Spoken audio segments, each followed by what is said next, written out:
नमस्कार, आप सभी का एक बार फिर से स्वागत है हमारे चैनल भक्ति ज्ञान में। आप सभी को निर्जला एकादशी की हार्दिक शुभकामनाएं।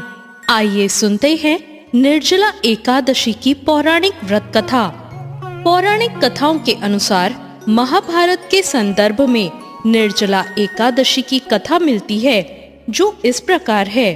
एक बार हुआ यूं कि सभी पांडवों को धर्म, अर्थ, काम और मोक्ष प्राप्ति के लिए महर्षि वेदव्यास ने एकादशी व्रत का संकल्प करवाया।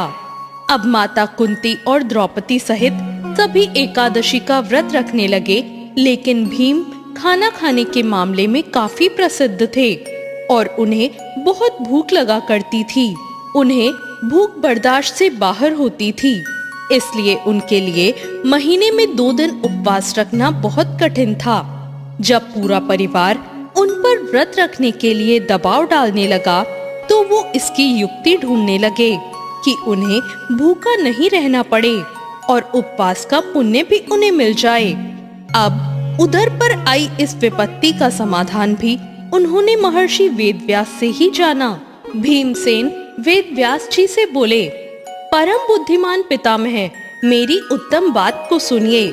राजा युधिष्ठिर, माता कुंती, द्रौपदी, अर्जुन, नकुल और सहदेव ये सभी एकादशी को कभी भोजन नहीं करते और मुझसे भी हमेशा यही करने को कहते हैं कि भीमसेन, तुम भी एकादशी को ना खाया करो। किंतु मैं उन लोगों से यही कहता हूँ कि मुझसे भूख नहीं सही जाएगी। भीमसेन की बात सुनकर व्यास जी ने कहा, यदि तुम्हें स्वर्ग लोक की प्राप्ति अभिष्ट है और नरक को तुम दूषित समझते हो, तो दोनों पक्षों की एकादशियों को भोजन मत किया करो। भीमसेन बोले, महाबुद्धिमान पितामह, मैं आपके सामने सच्ची बात कहता हूँ।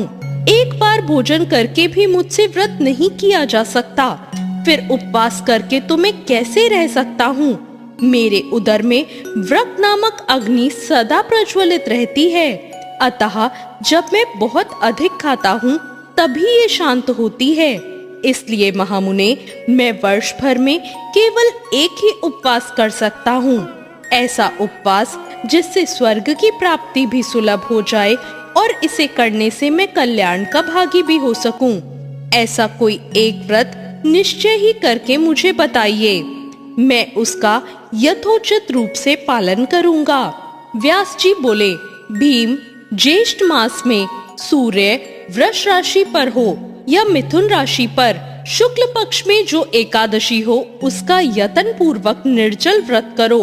केवल कुल्ला या आचमन करके मुख में जल डाल सकते हो। उसको छोड़कर किसी प्रकार का जल विद्वान पुरुष मुंह में ना डाले, अन्यथा व्रत भंग हो जाएगा।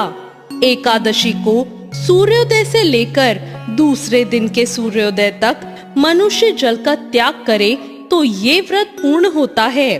तदंतर द्वादशी को प्रभात काल में स्नान करके ब्राह्मणों को विधि पूर्वक जल और स्वर्ण का दान करे।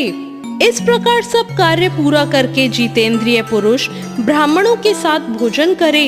वर्ष भर में जितनी एकादशियां होती हैं, उन सब का फल निर्जला एकादशी के सेवन से मनुष्य प्राप्त कर लेता है, इसमें कोई संदेह नहीं है।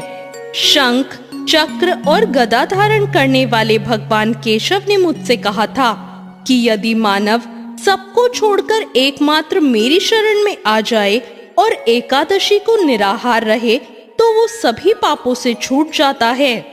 एकादशी व्रत करने वाले पुरुष के पास विशाल काय, विकराल आकृति और काले रंग वाले दंड पाशधारी भयंकर यमदूत नहीं आते। अंतकाल में पीतांबरधारी सौम्य स्वभाव वाले, हाथ में सुदर्शन चक्र धारण करने वाले और मन के समान वेगशाली विष्णुदूत आखिर इस वैष्णव पुरुष को भगवान विष्णु के धाम ले जाते हैं। अतः निर्जला एकादशी को पूर्ण यत्न करके उपवास और श्रीहरि का पूजन करो। स्त्री हो या पुरुष, यदि उसने मेरु पर्वत के बराबर भी महान पाप किया हो, वो सब इस एकादशी के प्रभाव से भस्म हो जाते हैं। जो मनुष्य उस दिन जल के नियम का पालन करता है वो पुण्य का भागी होता है। उसे एक एक पहर में कोटि कोटि स्वर्ण मुद्रा दान करने का फल प्राप्त होता है। मनुष्य निर्जला एकादशी के दिन स्नान, दान, जप, होम आदि जो कुछ भी करता है वो सब अक्षय हो जाता है। ये भगवान श्री कृष्ण का कथन है। निर्जला एकादशी को विधि पूर्वक उत्तम रीति से उपवास करके मानव वैष्णव पद को प्राप्त कर लेता है। जो मनुष्य एकादशी के दिन अन्न खाता है वो पाप का भोजन करता है। इस लोक में वो चांडाल के समान है और मरने पर उसको दुर्गति प्राप्त होती है। जो ज्येष्ठ के शुक्ल पक्ष में एकादशी को उपवास करके दान करेंगे वो परम पद को प्राप्त होंगे। जिन्होंने एकादशी को उपवास किया है वे ब्रह्म हत्यारे, शराबी, चोर या गुरुद्रोही होने पर भी सभी पातकों से मुक्त हो जाते हैं। कुंती नंदन, निर्जला एकादशी के दिन श्रद्धालु स्त्री पुरुषों के लिए जो विशेष दान और कर्तव्य विहित है उन्हें सुनो। उस दिन जल में शयन करने वाले भगवान विष्णु का पूजन और जलमयी धेनु का दान करना चाहिए अथवा प्रत्यक्ष धेनु या घृतमयी धेनु का दान करना उचित है। पर्याप्त दक्षिणा और भांति भांति के मिष्ठानों द्वारा यत्न पूर्वक ब्राह्मणों को संतुष्ट करना चाहिए। ऐसा करने से ब्राह्मण अवश्य संतुष्ट होते हैं और उनके संतुष्ट होने पर श्री हरि मोक्ष प्रदान करते हैं। जिन्होंने शम, दम और दान में प्रवृत्त हो श्री हरि की पूजा और रात्रि में जागरण करते हुए इस निर्जला एकादशी का व्रत किया है, उन्होंने अपने साथ ही बीती हुई 100 पीढ़ियों और आने वाली 100 पीढ़ियों को भगवान वासुदेव के परम धाम में पहुंचा दिया है। निर्जला एकादशी के दिन अन्न, वस्त्र, गौ, जल, शय्या, सुंदर आसन, कमंडलू तथा छाता दान करना चाहिए। जो श्रेष्ठ तथा सुपात्र ब्राह्मणों को जूता दान करता है वो सोने के विमान पर बैठकर स्वर्ग लोक में प्रतिष्ठित होता है। जो इस एकादशी की महिमा को भक्ति पूर्वक सुनता या उसका वर्णन करता है वो भी स्वर्गलोक में जाता है। चतुर्दशी युक्त अमावस्या को सूर्य ग्रहण के समय श्राद्ध करके मनुष्य जिस फल को प्राप्त करता है वही फल इसके श्रवण से भी प्राप्त होता है। पहले दंत धावन करके ये नियम लेना चाहिए कि मैं भगवान केशव की प्रसन्नता के लिए एकादशी को निराहार रहकर आचमन के सिवा दूसरे जल का भी त्याग करूंगा। द्वादशी को देवेश्वर भगवान विष्णु का पूजन करना चाहिए। गंध, धूप, पुष्प और सुंदर वस्त्र से विधि पूर्वक पूजन करके जल के घड़े का दान संकल्प करते हुए करना चाहिए। हमें कहना चाहिए कि संसार सागर से तारने वाले हे देव देव ऋषिकेश, इस जल के घड़े का दान करने से आप मुझे परम गति की प्राप्ति करवाइए।